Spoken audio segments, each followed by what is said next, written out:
Yo aku dikongkon nagih ning pusaranane Prabu Bromartunjung Majapahit. Apa satenane sing Parwati Bara? Paman Bupati Rangga luwe ing Kabupaten Tubin. Mestine jeneng dika emut kalih dosa taun ingkang sampun kalampahan ngersa dalem ingkang sinuwun Prabu Bromartunjung Kemang ngawontenaken giri sayem omahe Goroya Sayem Goro Lurae. sinten ingkang saged ngendharat ageng mejahi kebone martrewet Bupati Grati badhe dipun ganjar lan dipun dhaupaken kaliyan Sri Suga Siti Selana Punggungan. Bener.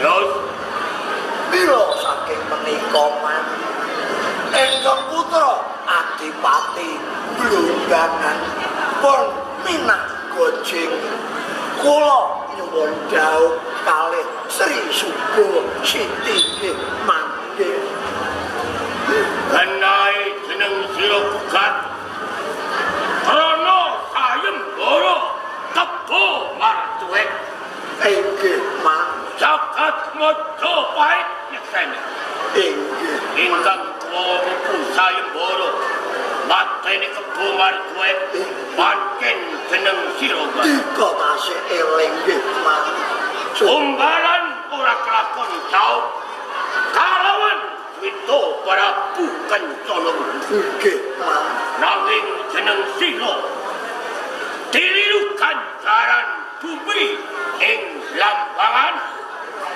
lan jeneng sira pinaringan gelar Adipati Urubismo minak singgo ing Lambangan apa iki kurang ganjaran kang tuanduk marang sing Paman Adipati Rangga luwe ing Kabupaten Tubin.